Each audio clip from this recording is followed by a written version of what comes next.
While the Expedition 40 crew members continue to work throughout their busy work days there aboard the space station, we'll take some time to look at another vehicle. NASA's getting ready to launch its new human spacecraft, Orion, into space for the first time in December. Getting Orion into space is only a part of the mission. Just as important is getting Orion safely home. Orion will travel 3,600 miles into space before re-entering the Earth's atmosphere and splashing down into the Pacific Ocean, where a team of NASA and U.S. Navy technicians and engineers will be waiting to retrieve it. Some of the members of that team were here at the Johnson Space Center just last week testing out techniques for the retrieval, and my colleague Brandy Dean went out to the Neutral Buoyancy Lab to talk to them. We'll listen to this now. This is Tim Goddard. He's the dive manager here at the Neutral Buoyancy Laboratory, and he's going to tell us a little bit about the recovery plans for Orion. Thanks for joining us, Tim. You're welcome. So since the last time you guys came out to visit, we've been to sea. During that evolution of at-sea trials, we experienced rougher than expected sea conditions inside the well deck. Outside the well deck, it was a sea state 1, nice, calm, glass sea. We should probably, pause and describe what the well deck is. Okay. So we are doing a well deck recovery. That's on an LPD class amphibious ship. The well deck is the submersible area where they bring in LCACs, the air cushion vehicles or the landing craft. They'll bring them in and out of the vessel. The well deck can go up to about 8 or 9 or 10 feet. So we're going to do the same thing. We're bringing the capsule inside of that while it's submerged. We're controlling it by tending the whole time, and then we'll deballast, bring the well deck up, and set it down inside of a cradle. What we realized, and what the Navy didn't know and we didn't know, was even in a calm sea state, if we have the right wave period, the wave starts pitching, the ship starts pitching, and that becomes a chaotic effect inside the well deck. Okay. So everything that you're going to see today is to mitigate out all of the loads that were greater than expected the last series. Okay, and you've got a couple of different things you're trying for that, right? What are they? What you see back here is a slick capsule right now. We're going to go right into Plan B, or lifting exercise.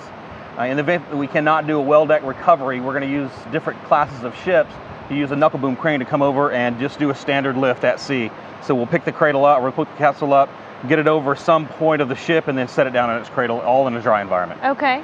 But to do that, it requires the divers to go out in small boats, attach a bunch of different lines, and get them all ran the right way before they bring it up, before the ship comes along the side, and then finally the ship will drop its crane down, which we're going to simulate with our overhead crane. And then they'll hook up, divers will back up, and they'll pick it up and then set it down in the ship. Okay, so this is Plan B. If we're not able to bring it into the well deck like we talked about, this is another option. This is another option. That I guess we're going to try out, at the end of the month on our next recovery test in the ocean off the coast of California. That's correct. Starting at the beginning of August or the end of July, we're going to be out in San Diego again. Most likely we're going to be on the leeward side of San Clemente or one of the other Catalina Island out there.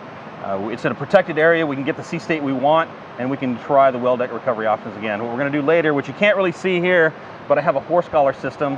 What that allows us to do is spread the load path out on tending and towing and handling the capsule in general. What it does, last time we had some point loading that we were breaking some straps, which were designed to fail, but the greater than expected load, we're mitigating that by spreading that load path all the way around the circumference of the capsule itself. Okay. Well, so you've been practicing for a little while, I think kind of on and off this week, and how is it going so far? We made a lot of progress on Tuesday and yesterday. We went back to the drawing boards and made a lot of engineering changes, and then we're back doing final changes before we go out to San Diego for the test run next month. We also had the Navy divers in the facility about a month ago looking at this from what they saw of our initial designs, which we came up with at KSC at a group meeting. That was our version 1. This is version 2.0 on all of our hardware. Okay. Well, so you think we're ready to go back out to the ocean? I think we're ready. The Navy has bought off on what we're doing. We made a lot of good changes. We're going to tweak some final stuff in the next couple days.